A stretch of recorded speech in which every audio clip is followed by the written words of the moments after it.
And Janelle has decided, because we're not in the greatest place, that she'd rather hang out with Christine. We're not working like a family.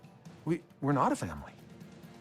We're in the room, and it was like, I remembered. It was like when you see somebody that you haven't seen for a long time, there was all that emotion of like, oh, there you are, you know, that feeling. And I had that feeling. It was the kind of moment you could feel in your chest.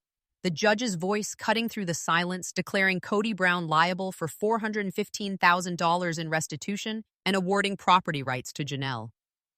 The air in that courtroom seemed to thicken as the words sank in. Kody's face was frozen, a strange mix of shock, disbelief, and the dawning realization that his grip on control had just shattered. Across the room, Janelle didn't gloat. She sat still, hands folded, her expression calm but unshakably resolute. A woman who had fought for years and finally reclaimed what was hers. And just behind her, Christine watched quietly, her eyes locked on Kody, her presence a silent but undeniable show of solidarity. I'm Sarah, and this is TLC Sister Wives Daily. If you've been following this family as long as I have, you know this wasn't just another dramatic headline. This was the kind of reckoning fans have been whispering about for years. So make sure you're subscribed and drop your thoughts in the comments, because I have a feeling you're going to have a lot to say about this one. Because here's the truth. This verdict didn't happen overnight. This wasn't a single argument or a sudden betrayal. This was the explosive end to a battle that's been brewing for years, years of quiet maneuvering, emotional warfare, and financial games that fans have only seen glimpses of on TV. And today, it all came crashing down. To understand the shock of that courtroom verdict, you have to rewind the clock to the years when the Brown family operated under one shared financial umbrella. In the early days of their plural marriage, Kody often painted a picture of unity, money flowing into a communal pot, everyone contributing, everyone benefiting. The idea was simple.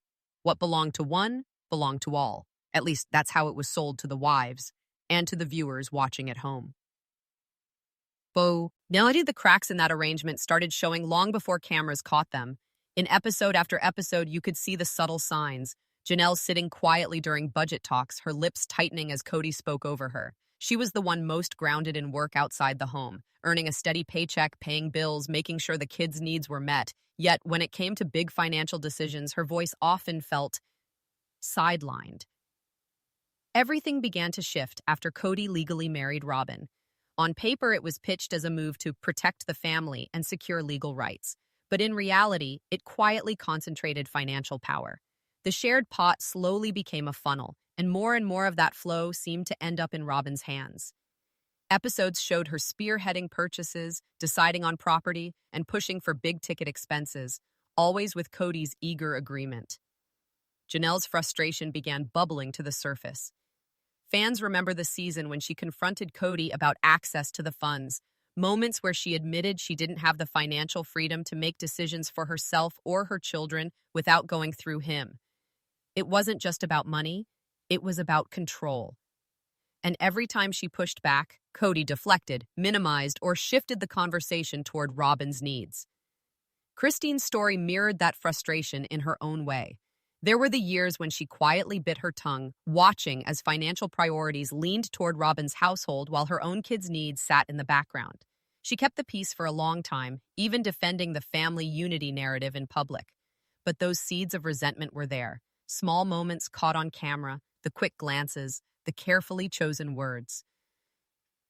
By the time Janelle and Christine began speaking openly about their struggles, the damage was already deep. What fans saw on TV was just the surface, polite disagreements in living rooms and kitchen tables. But behind the scenes, it was a slow, burn financial battle, one that set the stage for the legal war that would erupt years later. And that's why when the judge handed down that verdict, it wasn't just a number or a property ruling. It was the full weight of years of imbalance, favoritism, and quiet manipulation finally tipping in the other direction. It wasn't one big fight that drove Janelle to the edge. It was years of slow, grinding frustration that finally reached a boiling point. Viewers remember the episodes where Janelle, usually calm and measured, started to speak with a sharper edge. The turning point came during the infamous RV storyline, when she chose to live on Coyote Pass land in a fifth wheel because she couldn't get clear answers or funds to build her own home. The look on Kody's face when she told him was telling. Confusion, irritation, and just a hint of disbelief that she'd take such a bold step without him. But this wasn't a whim. As she explained on camera, Janelle had always been the practical one, the one who worked steadily and contributed to the shared pot. Yet, when it came to securing her own future, she kept hitting a wall. Her questions about property division, building timelines, and financial planning were met with vague promises or shifting priorities. It was during these same episodes that Robin's spacious home, fully furnished, fully financed, stood as a constant reminder of where the family's resources seemed to flow. Christine's exit only added fuel to the fire. Watching her sister wife walk away, reclaim her independence, and speak openly about years of being sidelined lit a spark in Janelle. She'd long been the one to stay and work it out, but now the cracks were too deep to ignore. Disagreements with Kody over how Coyote Pass would be developed became more tense, more pointed. By the time she realized she couldn't count on fair treatment, Janelle wasn't just protecting her own interests. She was preparing to hold Kody accountable for every penny, every promise, and every property line. When Christine walked into the picture, it wasn't as a bystander, it was as a sister wife who had already walked the road Janelle was now traveling. Viewers will remember the candid Season 17 confessionals, where Christine opened up about the constant battles over finances during her marriage to Kody. She spoke about never having true autonomy, about her contributions disappearing into a shared pool she had little say over. Those memories weren't just for the cameras. They became a roadmap for Janelle's own fight. Christine came armed with receipts, literally. Years of bank statements, text records, and notes from family meetings where money had been discussed but never fully resolved. Some of these moments had been hinted at on the show. Christine recalling how, when she needed funds for her children's activities or a reliable vehicle, she was met with delays or dismissals, while big purchases for others seemed to sail through. That history, now documented and presented in a legal context, painted a clear picture. In the courtroom, Christine wasn't just a witness. She was a living testament to what happens when women in plural marriage decide they've had enough. Fans could see the bond between the two women had grown far beyond the old dynamic of polite sister wives. Christine had been Janelle's emotional anchor ever since her own departure, encouraging her to stop settling for someday and start demanding now. The contrast with Kody's past on-screen demeanor was impossible to ignore. Viewers remembered the reunions where he'd lean back in his chair, arms folded, smirking as women voiced their concerns. He'd interrupt, deflect, or reduce their grievances to misunderstandings. Those dismissive, almost mocking interviews were now playing in the minds of fans as they imagined him having to respond, point by point, in a setting where charm and deflection couldn't change the facts. For the first time in years, Janelle wasn't alone in the fight, and Kody wasn't in control of the narrative.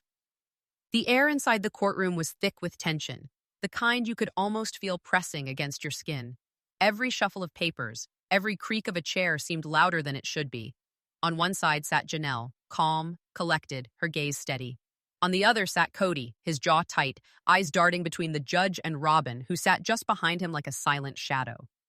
Kody's defense was familiar to anyone who had watched Sister Wives over the years. He leaned hard on the shared family resources argument, insisting that all financial moves had been for the greater good. But in this room, without the TLC cameras to control the edit, the words didn't carry the same weight. His voice had that same defensive edge fans had seen in reunion episodes. The clipped tone, the barely restrained frustration when pressed for specifics. And just like on the couch scenes, his eyes would flick toward Robin as if searching for silent reassurance. She gave him those small, tight nods, but it wasn't enough to bridge the gaps in his story. Janelle's testimony cut through the tension like a blade. Her voice was steady, even when recounting years of financial strain. She detailed the delays in accessing her own earnings, the prioritization of certain household expenses over others, and the countless times she'd been told to wait while money flowed freely elsewhere. She spoke plainly, without venom, but with the authority of someone who had lived every detail she described. There were no theatrics, just truth laid out piece by piece. Then came Christine's turn. She didn't need to raise her voice. Instead, she slid forward folders of supporting evidence, receipts, bank records, meeting notes, each one like another crack in Kody's defense. She drew direct lines between her own past experiences and Janelle's current claims, showing patterns that were impossible to ignore.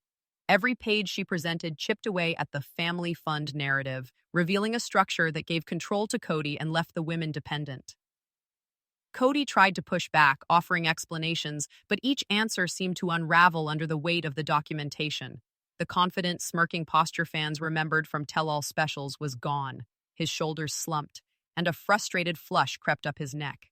The charm that had worked in living rooms and confessionals fell flat under cross-examination. Finally, the judge leaned forward, voice calm but firm. The decision came without dramatic pauses, yet it landed like a gavel strike to the heart of Kody's case. Janelle's claims were upheld. The documentation was clear. The funds in question would be returned and financial separation between the parties would be formalized. It was a plain verdict, but in that still room, it felt monumental. Janelle didn't cheer, didn't gloat. She simply nodded, her eyes glistening, as Christine reached over and squeezed her hand. For once, the story wasn't Kody's to tell, and the chapter had been closed in her favor.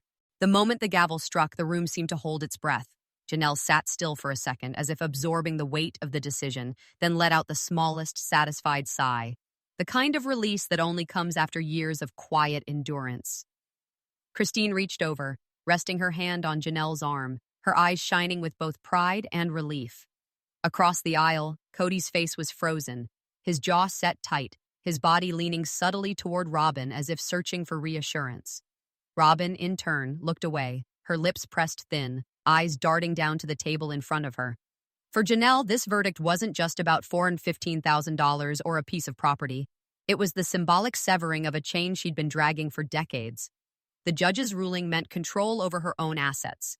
No more gatekeeping, no more vague promises about future plans that never materialized. It was a public acknowledgement that her financial grievances were real, valid, and long overdue.